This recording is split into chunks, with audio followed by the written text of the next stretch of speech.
اس زمین پہ حضرت آدم علیہ السلام کے تقریباً 1000 سال بعد اللہ نے عراق کی زمین رافتین کا انتخاب کیا اور وہاں اپنے بندے یشکر بن لامک کو نبی بنا کے بھیجا، جن کو مختلف القاب سے آج بھی زمانہ یاد کرتا ہے۔ کوئی اللہ کے اس نبی کو عبد الغفار کہتا ہے، تو کوئی عبد الجبار، تو کوئی الیاس، تو کوئی کشتی والا نبی، اور کوئی نوح نجی اللہ کہہ کے بلاتا رہتا ہے۔ حضرت نوح علیہ السلام حضرت ادریس علیہ السلام کے پر پوتے ہیں اور حضرت آدم علیہ السلام کی 10ویں پشت میں سے ہیں۔ وہ قوم اس وقت دنیا کی بدترین قوم تھی۔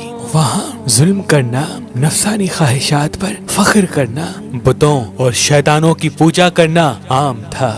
اللہ کے نبی حضرت نوح علیہ السلام بچپن سے ہی ان کو بار بار سمجھاتے رہتے تھے کہ اس کائنات کا مالک ایک اللہ ہے جس نے ہر ایک چیز کو پیدا کیا۔ نوح علیہ السلام جب اللہ کے دین کی تبلیغ کرتے تھے تو ان کی قوم ان کو اتنے پتھر مارتی تھی کہ وہ پتھروں میں ڈھک جاتے تھے۔ تاریخ نے لکھا تقریباً 950 سال تک آپ تبلیغ کرتے رہے، بار بار پتھر کھاتے رہے، لیکن افسوس سوائے چند غریب اور مساکین کے کوئی بھی آپ پر ایمان نہ لایا۔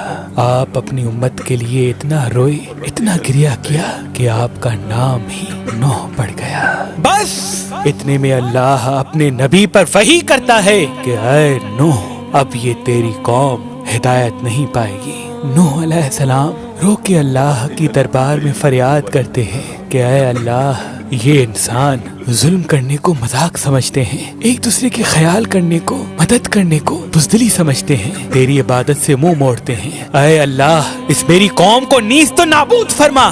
جیسے ہی نوح علیہ السلام نے یہ بد دعا کی تو اللہ نے پیغام بھجوایا، اے نوح، ایک کشتی تیار کر، ان قریب تیری یہ ظالم قوم نیست و نابود ہو جائے گی۔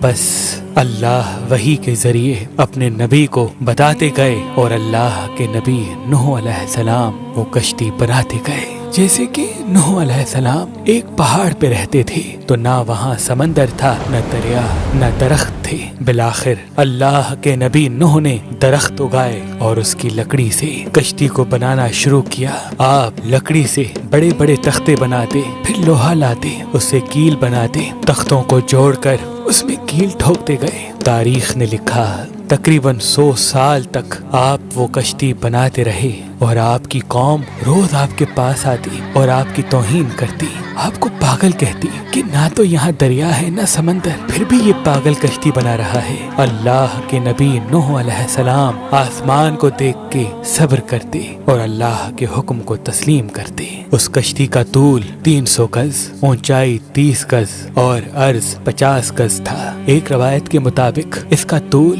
1 کلومیٹر سے زیادہ تھا۔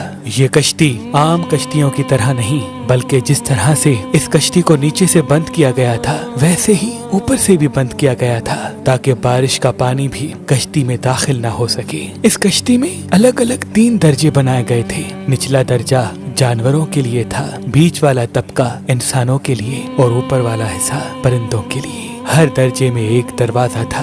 بس جب کشتی تیار ہو گئی تو اللہ نے فرمایا، اے نوح، اس زمین پہ مختلف جانوروں اور پرندوں کے جوڑوں کو اس کشتی میں سوار کرو تاکہ ان مخلوقات کی نسل باقی رہ سکے۔ حضرت نوح علیہ السلام نے مختلف پرندوں، جانوروں، خواہ ہر وہ چیز جس میں زندگی کے آثار ہیں، کشتی میں سوار کرنا شروع کر دیا۔ پھر آپ انسانوں کو حجت تمام کرنے کے لیے کہنے لگے، آؤ، یہ کشتی نجات کی کشتی ہے، جو بھی اس کشتی میں آئے گا وہ اللہ کی امان میں ہوگا۔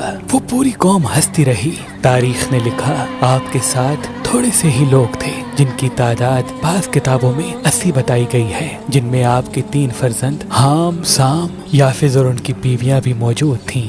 اللہ نے اپنے نبی نوح سے کہا کہ ان قریب تندور سے پانی ابلے گا اور پوری قوم کو ڈبا دے گا۔ اس بات کو سن کے قوم نوح ہنس ہی رہی تھی کہ اتنی دیر میں تندور سے پانی ابلنے لگا۔ لوگ اس پانی کو دیکھنے کے لیے دور دور سے آتے، ہنستے، لیکن کچھ ہی دیر میں ان کی ہنسی خاموش ہونے لگی۔ کیونکہ وہ پانی اتنا بڑھتا گیا کہ ان کے تمام گھر ڈوب گئے اور اوپر سے بارش بھی برس رہی تھی۔ وہ کافر یہ سمجھ رہے تھے کہ یہ طوفان کچھ دیر کا ہے، تو یوں وہ اونچے اونچے پہاڑ کی طرف جانے لگے۔ ان کافروں میں اللہ کے نبی نوح علیہ السلام کے بیٹے کنعان بھی شامل تھے۔ جیسے ہی نوح علیہ السلام نے اپنے بیٹے کو دیکھا کہ وہ کافروں کے ساتھ پہاڑ پہ چڑھ رہے ہیں، آپ نے دور سے آواز دی، اے کنعان، اس نجات کی کشتی میں آ جا۔ تو کنعان اور اس کی ماں بولی، ہم تھوڑی ہی دیر میں پہاڑ کی چوٹی پہ پہنچ جائیں گے اور پانی وہاں تک تھوڑی آئے گا۔ بس وہ پانی اتنا بڑھتا گیا کہ کہیں بھی نہ کوئی پہاڑ نظر آ رہا تھا،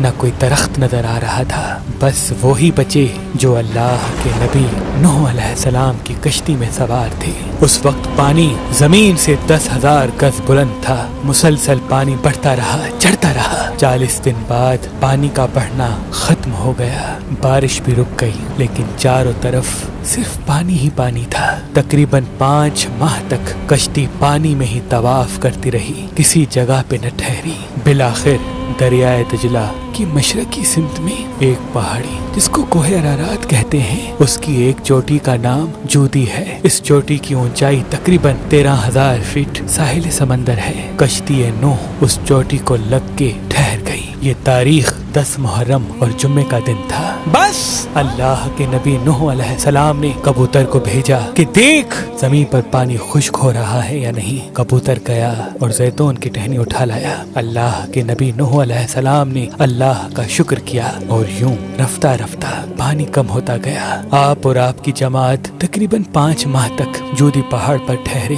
آپ نے تمام پرندوں جانوروں کو آزاد کیا۔ اس پہاڑی پہ اللہ کا شکر کرتے رہے، ذکر کرتے رہے، دنیا کو پھر سے آباد کرنے کی سوچ میں مگن رہے۔ تاریخ نے لکھا آپ کے ایک بیٹے سام جس سے عربی نسل چلی، دوسرے بیٹے حام جن سے سوڈانی نسل چلی، اور یافت جن سے ترکی نسل چلی، اور یوں آپ اور آپ کی اولاد نے دنیا کو پھر سے آباد کرنے کا فیصلہ کر لیا۔ تقریباً طوفان کے 60 سال بعد اللہ کے نبی نوح علیہ السلام اس فانی جہان سے دار البقا کی طرف کوچ کر گئے۔ اللہ نے فرمایا کہ کشتی نوح کو ہم آنے والی نسلوں کے لیے عبرت کا نشان ٹھہرائیں گے۔ تحقیق کرنے والوں نے بتایا کہ کشتی نوح علیہ السلام کی باقیات مشرقی ترکی میں واقع کوہ ارارات پر ملی ہیں۔ یہ کشتی ویسے ہی ہے جیسی اللہ کے نبی نوح علیہ السلام نے بنائی تھی۔